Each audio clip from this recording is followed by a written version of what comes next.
Welcome. Thank you both so much for being here today. I think it's great to come together in person to have this conversation. I think if we could initially start with some introductions. So my name is Laura Betts and I'm the Welsh Early Permanence Coordinator for the National Adoption Service. Thanks, Laura. My name is Dr. Bethan Williams. I'm a community paediatric consultant. I'm a medical advisor to a regional adoption service and the National Adoption Service, and I'm also the designated doctor for looked after children adoption and fostering in the National Safeguarding Service. Welcome. Thank you for the invitation, Laura. I'm Dr. Peter Barnes. I work as a consultant community paediatrician in Swansea, and I also, as part of my role, am a medical advisor to one of the regional adoption collaboratives. And I also sit on the National Adoption Service Management Board along with Bethan. And as an aside, I'm also an uncle to an adopted young person. Ah, okay. Very professional and personal experience. Always good to have, isn't it? And I think, you know, we've come together today because we're going to talk about your role within the adoption process, and we're going to particularly focus on developmental uncertainty within adoption that our carers need to be aware of and thinking about as they go through the linking and matching process. But I think inevitably as we go through, we will talk about the traditional route of becoming adoptive parents, and then we'll talk about the route of Welsh Early Permanence where carers are duly approved as prospective adopters, but also as foster carers. So if we could just start off then, could we hear from you guys an outline of your role within the adoption process and the types of discussions that you would have with adopters during that matching process? Yeah, of course. So we are involved in both applicants' health information, but also for the children, and I think we'll focus mainly on the children today. So all children who are looked after have statutory health assessments, and we'll get involved in that pre-adoption medical, where we'll gather as much information as is out there on the child and their health. Their health, family health, extended family members, whatever we've got available to us at that time. We'll also do a physical examination, looking for any specific medical conditions as well. After that, we provide the pre-adoption report and any subsequent health assessments that take place after that. Then we'll again revisit that information. So once a potential match is identified, we'll then meet with the prospective adopters and their social workers usually, where we'll share all that information, usually in a chronological fashion. But it gives the applicants a really good opportunity to ask questions, which we may or may not be able to answer. And following that discussion, we'll then prepare a letter which summarises everything that's been discussed that they've got to hand, and it also informs the panel then in the information that gets sent out, so panel members also know what information has been discussed.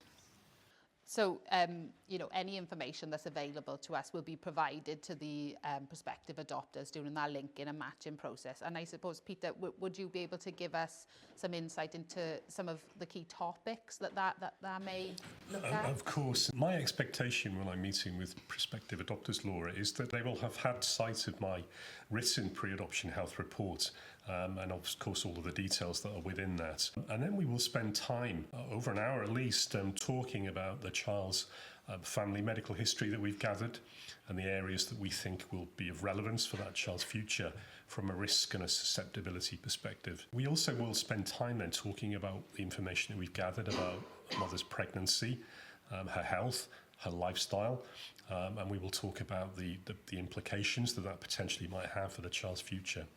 We will then focus on the child and talk about their progress from birth onwards. We'll be talking about their health. We'll be talking about any medical care that they've needed. And we will also be talking about their development and how progress is being made there. And we bring it all together really by emphasising, I guess, the uncertainties and the risks that potentially might need to be thought about by the adopters to make sure that this is the right match for them, but most importantly, the right match for the child and that their needs will be met in this placement. And I think, so, you know, the information that we've discussed until this point, this is the information that would be available through the mainstream route of adoption once care proceedings have concluded and once we know that that child's plan is adoption. But when we think about Welsh Early Permanence, we're thinking about linking and matching with potential long-term carers at an earlier opportunity, carers who have the capacity to go on and adopt a child, but that are open to fostering a child in the short term while those decisions are being made. So can you tell us a little bit about how your involvement with them as foster carers would look different at that earlier stage? How shall I begin this answer? We won't have had the same opportunity to gather background information that we will have perhaps had in different circumstances where a Welsh early permanent placement isn't under consideration. So that means that we won't have started that process of preparing the background really that will come with this child.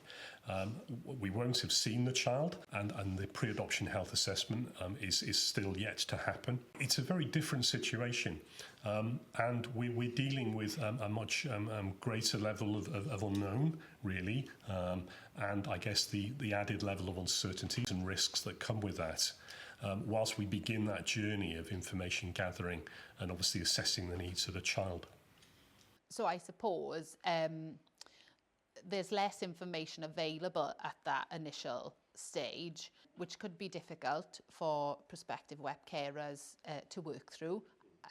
But on the reverse side of that, they'll share that journey with the child as well. So they'll be part of the medical process, and they would have some involvement with you from the beginning of that child's looked after journey then, Bethan? Yeah, definitely. So they would be attending the statutory health assessments, they'd be involved with the health visitors and all other primary care givers in that sense. And it's just a couple of cases that I've been involved with WEP. They've often been a sibling of a child who's already been adopted, and they go into this to be with their sibling. So sometimes there is some other information that is available, and they've had experience of that through the other side. But for new WEP applicants who've not adopted before, then we would be starting from scratch. But they'd be involved from the get-go in that sense, so they would be involved and having that first-hand information from health professionals and not second-hand being passed on, so they're there from the beginning. And of course there may well have been involvement with some of our colleagues, perhaps neonatal consultants, may have been involved in the child's care if the child's been in the special care baby unit, perhaps having had treatment for, something like drug withdrawal. So we will be able to liaise with them in terms of gathering information about how the child's doing, and obviously the WEP carers will perhaps become involved in the child's care, perhaps even whilst they're still in the neonatal unit, whilst there's that transition getting ready for discharge. So we won't be in a situation where there's no information, but we will be in a situation perhaps where we are still in the process of gathering details about this child's background. Yeah, and that information will be shared with them on an ongoing basis through the looked after reviewing process. Yeah, and any time any new information comes available, then they get to have that at that time. Yeah. And that doesn't necessarily mean that it's only limited to the pre-adoption stage. Obviously, anything can happen to anyone at any time of their life. So if we become aware of that information for a parent or any other relative, and it will affect that individual child in the future and have an impact on their health, then we will be able to share that even if that's in 10 years' time. So that journey never really stops in terms of that health information and importance. I'd absolutely agree with that. So I think a lot of work goes into collating a child's health background and information about their development. That isn't always available to the same level when we're thinking about Welsh early permanence, particularly for very young children or children that have been referred to us as an unborn. And I think one of the terms that we keep revisiting is that term of developmental uncertainty. So can you just talk to us a little bit about what do we mean by developmental uncertainty? Okay.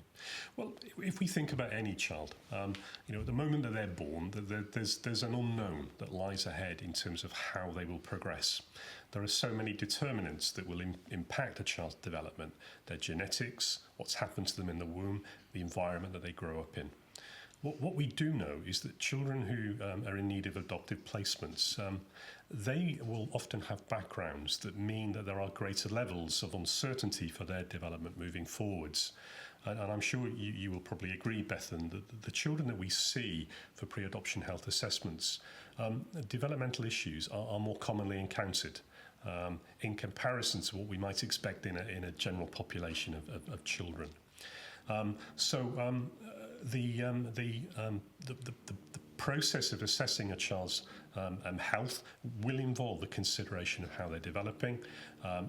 We will be in a situation where we will be typically seeing the children on a 6-monthly basis when they're under 5, and an annual basis when they're over 5, ahead of the adoption order being granted.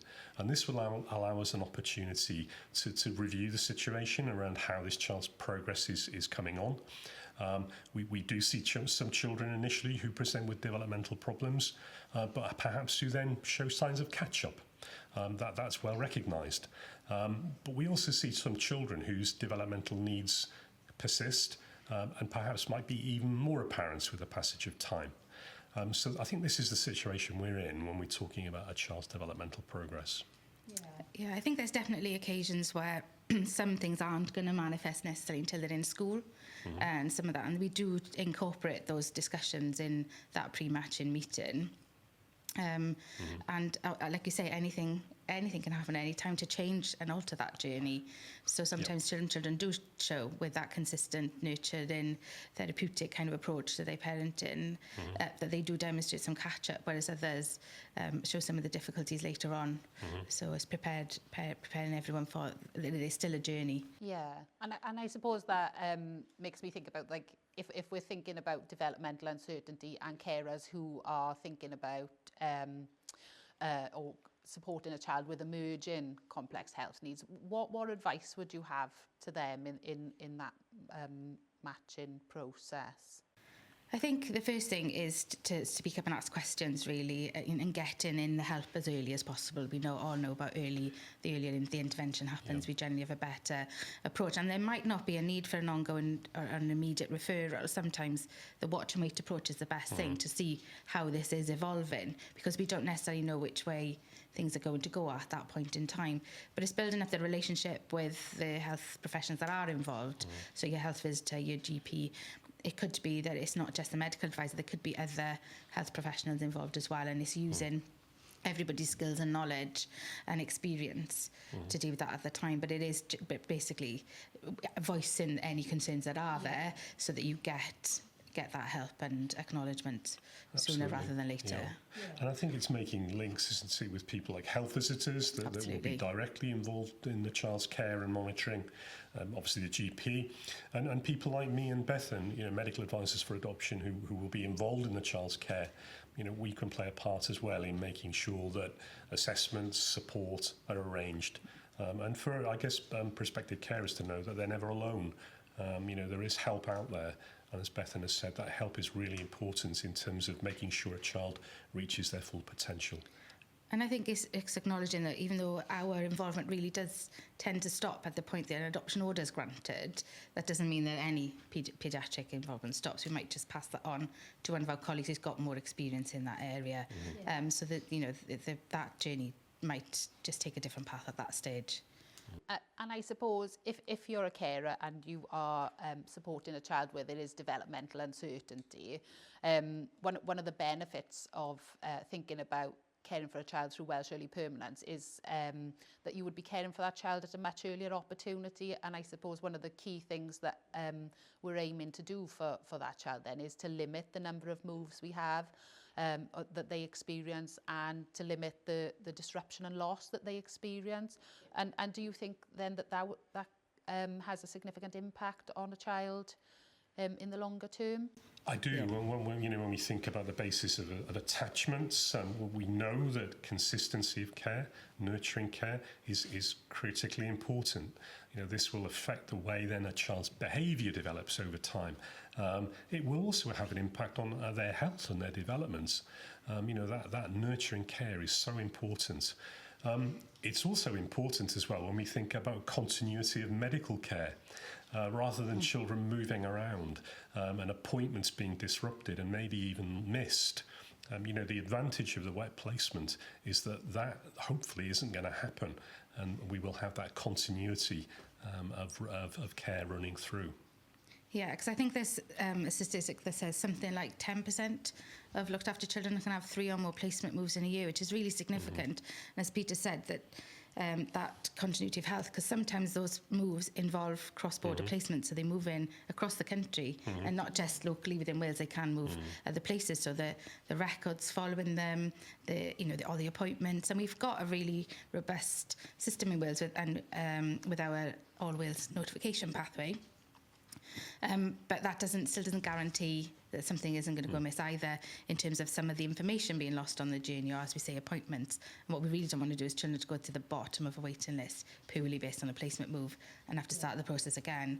So I think that, limiting placement moves is what everyone would be aiming for anyway, regardless of whether it was a WEP or not. But, staying with that one carer from the beginning really would be really beneficial in that sense. Yeah, and I think some of the carers that I've worked with through Welsh Early Permanence, it's been beneficial for them to sort of support a child from the earliest possible opportunity and share experiences like weaning or any allergies that might emerge and things like that. So I think there are perhaps experiences that that WEP carers would have that maybe adopters who go down the more traditional route would perhaps not get to experience then. Yeah. And to celebrate that progress that all children make, even children with additional needs. Yeah. To be part of that journey, I think, is a great privilege. To know that you've played a part in bringing that child on and celebrating those steps, those achievements. And I think that's something we definitely try and bring into the meetings we have with the adopters, is that whilst we have to lay out all the potential difficulties that may arise, that's our, job to do that, so that they are going in completely, fully informed. But we have to focus on what the children can do as well and celebrate those successes. So I always try not to end on the doom and gloom and add in that bit at the end, just to say, actually, there is the potential that this could happen. We have no idea what degree it might impact that child, but also it may not happen. But you can't hold on to that. You do have to celebrate what their strengths are, because every person has something that they're good at and something that they need a bit more support with. Definitely. And I think, so when we're thinking about identifying the right children for Welsh Early Permanence placements, the threshold that we're always looking at is where there's a high likelihood of adoption. And sometimes one of the indicators that there's a high likelihood of adoption is that maybe birth parents are not engaging with support that's available. And sometimes that could be antenatal support. What in terms of uncertainty, that non-engagement, what could that mean for a child in the long term? Well, obviously, if you have, let's say, a mother who's not engaging in her planned medical care during the pregnancy, well, that is a concern because she's not on the radar of professional scrutiny. We don't know perhaps about her lifestyle that might be happening. She might be missing medical investigations that are important. So that adds a level of uncertainty and risk, I guess. And the lack of engagement as well can also be a factor then when we begin the process of information gathering, when we're gathering family medical history. Ideally, we want parental engagement in that process. Bethan and I will often be considering parental health reports, questionnaires that parents have filled in, providing information about their health, their lifestyle, and the health of their wider family members. And that's really helpful information to have. And if we have non-engaging parents, that may not be available. And also the non-engagement can be a bit of an issue as well when it comes perhaps to the child's medical care, when we're looking for consent. Perhaps consent to investigate if we're concerned about development. Consent if we think there's a need for screening for bloodborne infections, which sometimes happens to be necessary. The lack of parental involvement there can cause some delay, can cause some hold up. Yeah, I think I agree with everything that Peter said, really. But we've got a higher risk of unidentified health needs and unmet health needs as well, which we then have to put a plan in place for. So those present slightly more different challenges, really. And I suppose, we're thinking about placing children at a much earlier stage with potential long-term carers, and if we have that non-engagement, then that heightens the level of uncertainty that we're asking carers to be open to accepting and supporting.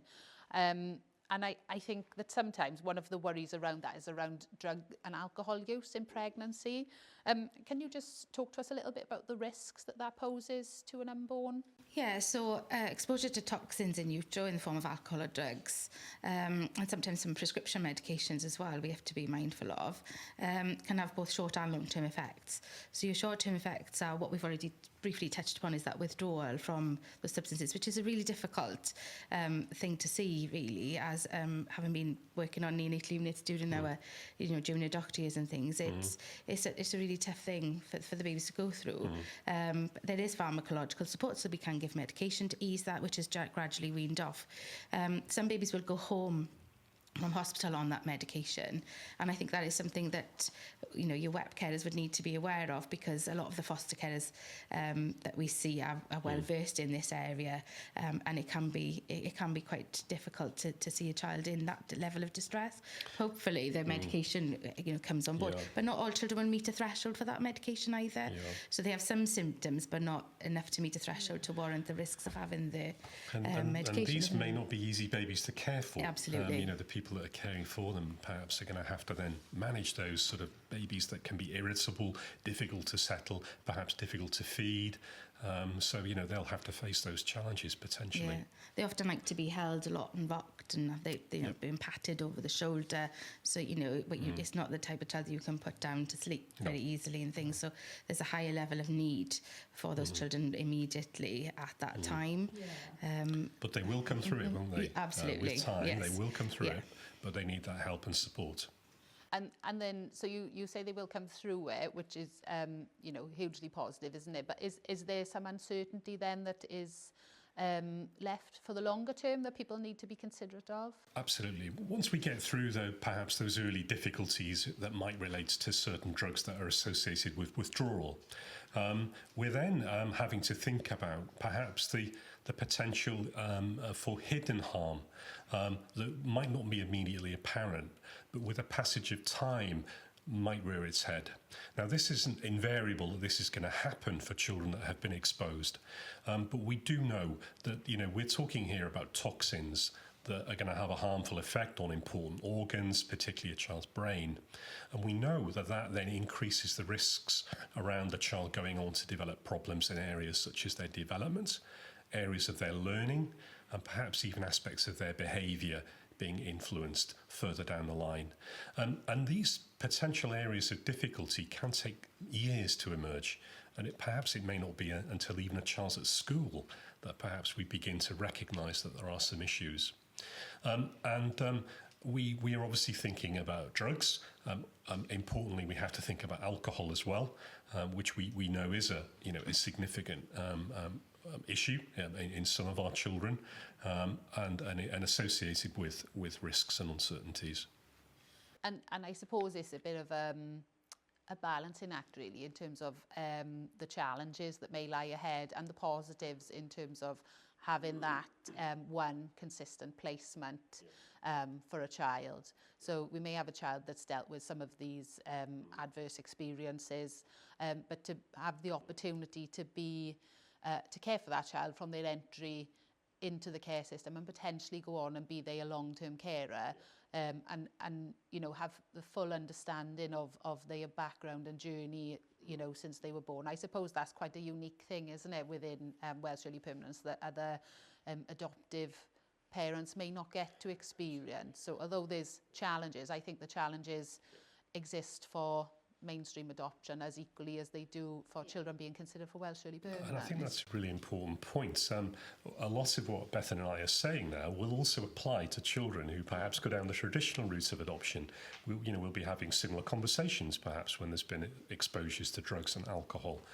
So things are no different there. We're not in a situation where there are no risks and no uncertainties away from the Welsh Early Permanence programme.